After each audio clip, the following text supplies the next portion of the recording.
ñu ngi juste ci siège u PRP siège u Déthié Fall ci VDN bi ñu waroon amal benn point de presse mais dañ leen interdire ñu am accès ci siège bi moo tax ñu retiré wu fii ñoom ñëpp ñu jot a waxal regretté nañ ko bu baax a baax ñoom ñëpp ñu ngi fii taxaw di regretter la situation parce que jàpp nañ ne kenn daal amul droit tere nit mu accéder ci siège am donc dañuy tourner rek ñu jël réaction Dianté Mamadou Lamine Dianté mi nekk di internet. Bon ñu yaakaar ne muy force de l'ordre muy justice dañu war a tëddee njaaxanaay donc ñu jàpp ne c'est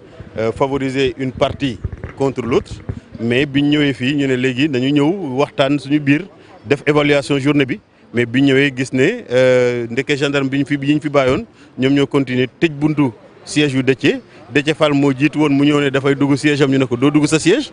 ñun loolu daal vraiment xamuñu loolu lu mu tudd. mais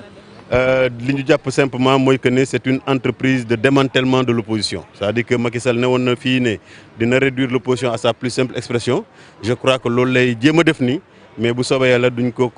ci bàyyi. li nekk ci ay matuwaay dinañ ko jël pour que en réalité opposition continuer nekk fi te démocratie sax fi Sénégal parce que en réalité Macky Sall li tax mu jot ci réew mi démocratie moom moo tax bu na dee jóge ci bopp réew mi également il faut que mu bàyyi fi démocratie en tout cas on prendra toutes nos responsabilités on va évaluer entre nous en attendant que les autres leaders arrivent on va évaluer et on prendra les justes décisions. fii mooy siège u Yewwi Askan Wi. waaw mais xam nga ki ñu fi fekk nee na moom dañ fa jot ordre rek pour que kenn bañ a dugg foofu kan moo la jox ordre mu ne ci kaw la ordre yu jógee mais ñun ci dëkk bi lañ dëkk on saura où à quelle porte taper au moins pour que ñu jox ñu les raisons pour lesquelles ils ont décidé aujourd'hui de fermer et de mettre le siège du PRP sous scellé. Voilà, merci. donc muy Mamadou Lamine Dianté ngeen kàddu yool donc dañ leen tere ñu am accès ci siège u PRP boy nga jël takk. non. boy. donc mu ngi noonu donc gis ngeen les forces de l'ordre ñoo nekk noonu déployé wu aussi juste ci wetu siège u PRP bi donc sont là avec leur voiture kaay boy kaay.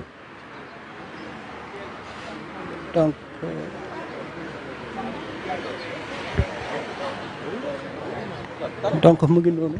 oto bi la ñu jël sës ko ci porte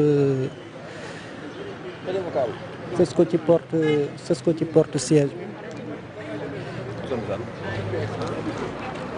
voilà sonal rek. papa dégg nga fan loo mun daw nekk ci biir oto bi demal. lii mooy lan.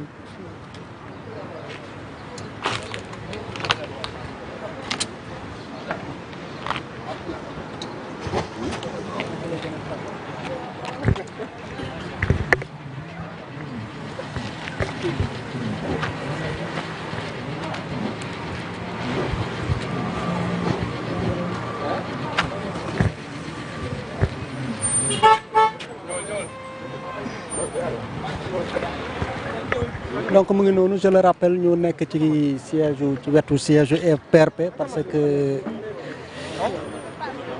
Déthié Fall et compagnie dañ leen tere ñu accéder ci seen siège bi dañ fee waroon a amal ab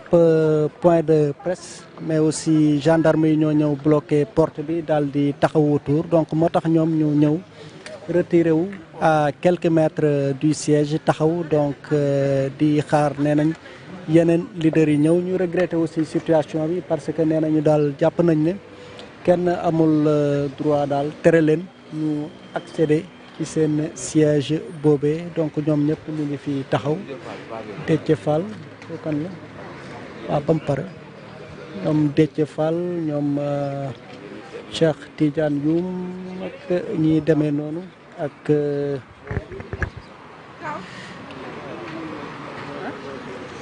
waaye xanaa tiire moom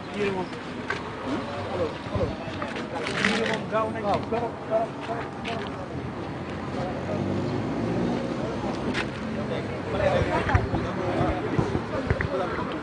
Goumbala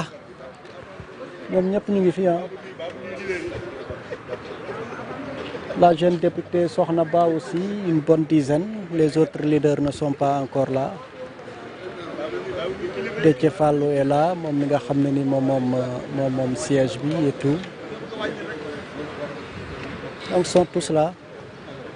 Di regretter vivement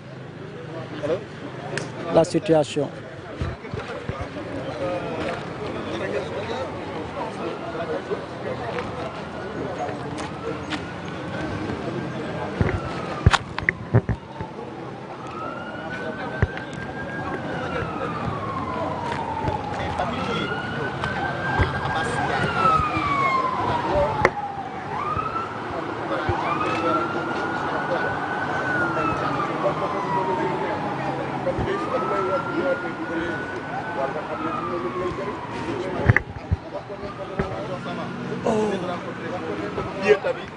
Complètement oublié. Alors que vieux maintenant. Non,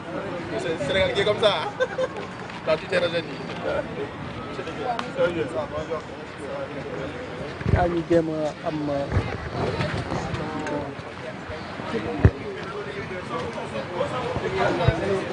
allo jeune homme. mbaa yaa ngi ci jàmm. sant bu baax. yow ban chaîne nga. Sénégal 7. ah Sénégal 7. en direct ngeen. waay donc ñu nekk ak monsieur Goumbala ñu fekk la fii ci siège bi ñu tere leen accéder dan mooy sa réaction. loo ci man siège yu Déthié bi mu ñëwee fekk na ñu barricadé ko dégg nga seen kaar yi police yi ñu sos ko ci buntu bi ñu dikk ci buntu bi di parlementer ak ñoom pour bëgg a dugg wala nan la ñuy waxtaanee ñu ne ils ont reçu des instructions fii attroupement sax waru fi am dégagé on a dégagé à peu près de 50 ou 60 mètres. Du siège même on est là en face du siège mais mënuñu ko jege ña nga ne armé wu yor seen i grenade yor seen i lance roquette ak yëpp loo ci mën et ils sont casqués là comme on dit ña nga fa loo ci mën on est là en face gis nga leen loo ci mën lii xam nga jaay doole kuy ñëw ni da ngay dugg siège ñoo ne kenn du fi dugg xam nga loolu mooy jaay doole waaw. Ok, donc dégg ngeen la réaction de monsieur Goumbala muy dénoncer aussi benn jaay doole li nga xam ne ni teguwul ci benn yoon donc nee nañ daal bu ñu ñëwee rek dañ leen ne vraiment vous ne devez pas accéder parce que fii rassemblement bi attroupement bi sax dañ koy tere et tout donc daal di taxaw ñoo mobiliser wu noonu taxaw ci wetu siège bi jël benn auto gendarmerie aussi sës ko ci bunt bi ba nga xam ne ni daal nit du fa mën a dugg en tout cas ñoom ñu ngi nii retiré wu à quelques mètres du siège taxaw peut-être di xaar ban réaction la ñu am mais aussi peut-être di xaar l'arrivée des autres leaders de la coalition Yewwi Askan Wi donc nous sommes juste sur la VDN muy situation bi nga xam ne nii regretté nañ ko dénoncé nañ ko bu baax a baax donc pour rappel tey la aussi la ñu woowoon Ousmane Sonko ak Mame Mbaye Niang daal di ñu waroon leen atte ci coowam diffamation boobu mais pour rappel le procès a été renvoyé au 30 mars prochain lu tax ñu dogalee noonu nag mooy na daal fu mu bu Sonko doon dem tribunal dañ ko gazé avocat am aussi maître Ciré Clédor Ly la même chose te maître Ciré Clédor Ly il est très mal en point te moom maillon bu essentiel la ci système de défense bu Ousmane Sonko moo taxoon avocat Ousmane Sonko yi daal di manko laaj renvoi procès bi donc ñu obtenir procès bi parce que le juge mujj na leen suivre ñu renvoyé ko kon fii ak 2 semaines donc peut-être le 30 mars prochain inchallah mu war a tenir grand s'il vous plaît mën naa am sa réaction boy acca yow moom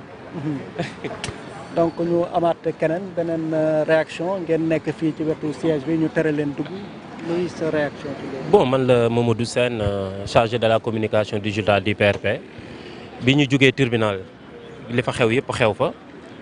violation des droits bi ñëwee suñu siège war fi ñëw tenir point de presse c'est-à-dire s'adresser aux Sénégalais les conférences des leaders on a vu que dañu fekk gendarmerie bloqué suñu porte accès bi ñëwee pour dugg aussi dañu empêcher ñu dugg empêcher les leaders de la coalition ñu dugg ci biir seen siège le président Déthié s'est rapproché d'eux laaj leen lan moo waral lii mais mënuñu la jox benn explication lu dul dañ jox ordre pour empêcher ñu dugg suñu lieu privé exercer suñu droit citoyen loolu nag lu extraordinaire la lu ñu musta gis ci démocratie la et puis lu ñuy ñaawlu la loolu dafay wane ne tey benn citoyen sénégalais amatul droit li ko yoon may fanka jël nañ lépp lu la yoon mayoon tey nangu nañ ko ci suñuy loxo ñun nag heureusement que les leaders de la coalition c'est des gens responsables c'est des républicains c'est des gens qui respectent la loi taxaw nañ di leen déglu pour xam lan moo leen empêcher pour ñu mën a exercer seen droit dugg seen lieu privé def tenir seen réunion en toute démocratie en toute liberté. léegi riposte bi lan la nar a doon. Non mais y a pas de riposte. Nous voulons d'abord que les Sénégalais constatent tous que les violations des droits des citoyens et les manifestent. Macky Sall est sans limite pour l'instant. Il utilise toutes les forces à sa disposition pour mater, pour brimer, pour empêcher les Sénégalais d'exercer leurs droits légitimes. loolu la Sénégalais yëpp war a constater d'abord ñu xam ne génn nañ ci état de droit ñu ngi ci benn état dictatorial. te loolu nag il faudra que les gens épris de paix et de justice tous les démocrates du Sénégal et d'ailleurs se mobilisent pour que loolu mun a bañ a prospérer. parce que loolu bu prospérer dootuñu nekk ci république ci leneen la ñu nekk d'autant plus que moom 11 mois moo ko fi dese mu war fi bàyyi héritage bàyyi fi woy bu rafet su sàgganee nag li mu fi bàyyee du rafet parce que mënatul sortir par la grande porte instant yi li fi des rek mooy se débrouiller pour sortir par la petite porte. merci Mamadou Sène chargé de la communication digitale du PRP. Merci. Ok donc mu bokk PRP di parti Déthié Fall bi Mamadou Sène donc dégg ngeen kàddu yooyu ñu koy regretter. Interdiction d'accéder au siège du PRP donc ñu ngi nii taxaw voilà Déthié Fall et les autres Mamadou Lamine Dianté y a monsieur Goumbala y a Cheikh Tidiane Youm bu PUR et tout donc taxaw di regretter situation boobu parce que nee nañ daal dara warul tax daal ñu tere leen dugg ci seen siège je le rappelle ab dispositif gendarmerie. parce que defe naa ne nit amul dara lu gën a metti ngay ñëw di dugg sa biir kër ñu téye la ñu entravé la et sans aucune raison et je pense bien que ne dëkk bi bu fekkee on parle de démocratie wax c'est un pays de droit c'est un pays de ak ci lépp lu mën ci doon je pense bien que ne baax na ñu delloo kenn ku ci nekk ses droits civiques donc lii ni ñu def nii vraiment c'est une chose qui me fait énormément mal voilà. donc léegi réaction bi lan la nar a doon riposte bi lan la nar a doon da ngeen di taxaw ba kañ. bon en fait on ne peut pas parler de riposte c'est-à-dire dañuy xool ñoom ba fan lañ war a mën a egg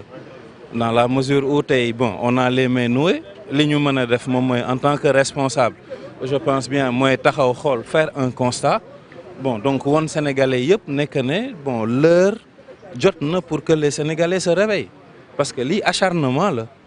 Et vraiment je dis que ne acharnement la quelles sont les raisons nag on ne sait pas mais nit mënoo nekk ne du ma am opposant mënoo nekk ne je veux dire ni ma bëgg noonu lay dëkk bi di doxee xam nga donc jël lépp di instrumentaliser mais ça fait mal. ça fait mal ngeen fas yéene woon def ci biir siège bi. mais nit defe naa sa siège boo ko yoree am nga droit dem def say réunion donc dem constater def sa bilan def say rapport xool par rapport à la situation actuelle du pays donc xool lan lañ ci war a def. Et donc continuer suñu liggéey bi ñu war a def comme tout un chacun et donc dans les règles de l'art je pense bien que ne nous en nous voyant sur lépp lu mu mënti doon on est des exemples kenn dégguñu ci coow kenn dégguñu ci xasante kenn dégguñu ci saaga kenn dégguñu ci ay futilités ce que nous faisons donc moom mooy liggéey opposé wu comme le droit nous le permet donc kon bu ma bëggee dugg sama siège mën naa fa dugg et ak tranquillité Mandiaye Sylla.